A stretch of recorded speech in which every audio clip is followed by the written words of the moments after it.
a little tedious, but he could see in her face that she liked this woman with her quiet manner. They spoke for several minutes more before courtesy required that they offer their attention to the others who swirled around under the lights, or drifted to the various side rooms, or down the stairs to the hallway below. They separated with a smile as Pitt was drawn into conversation with a junior minister from the Foreign Office. Charlotte managed to catch the attention of her great-aunt, Lady Vespasia Cumming-Gould. Actually, she was great-aunt by marriage to Charlotte's sister Emily, but over the years that distinction had ceased even to be remembered, let alone matter.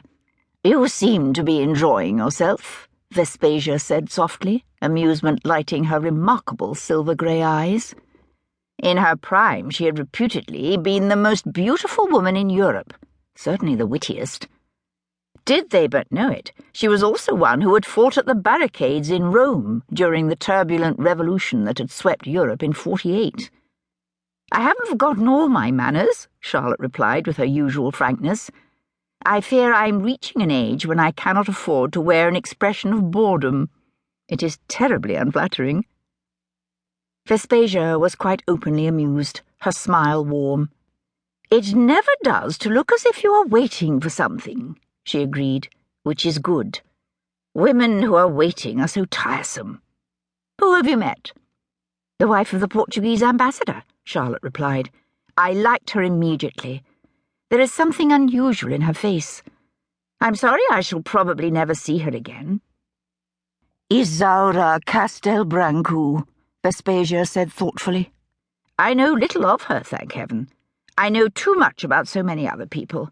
A little mystery lends such charm, like the softness of the late afternoon or the silence between the notes of music." Charlotte was turning the thought over in her mind before replying, when there was a sudden commotion a dozen yards away from them. Like those around her, she turned toward it.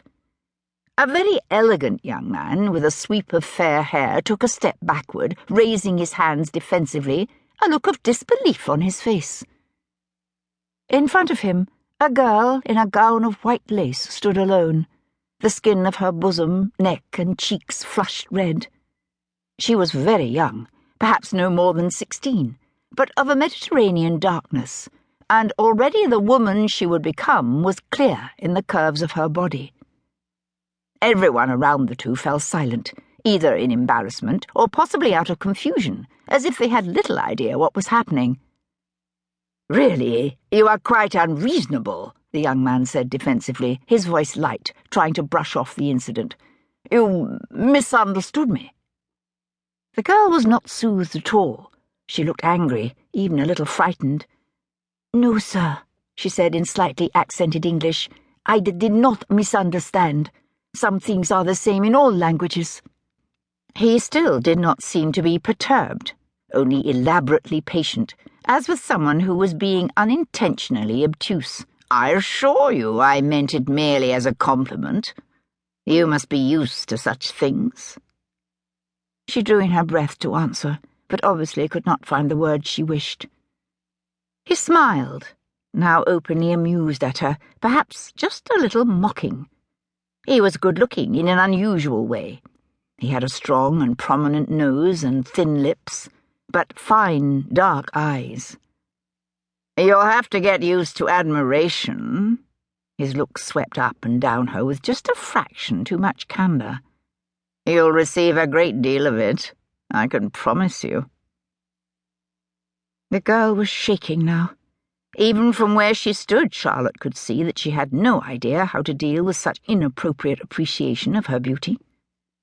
She was too young to have learned the necessary composure. It seemed her mother was not close enough to have overheard the exchange, and the young man, whom she now recognized as Neville Forsbrook, was very confident.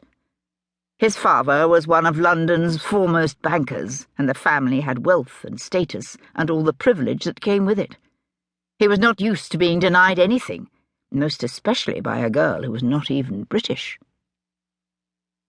Charlotte took a step forward and felt Vespasia's hand on her arm, restraining her. The colour had drained out of the girl's face, leaving her ashen.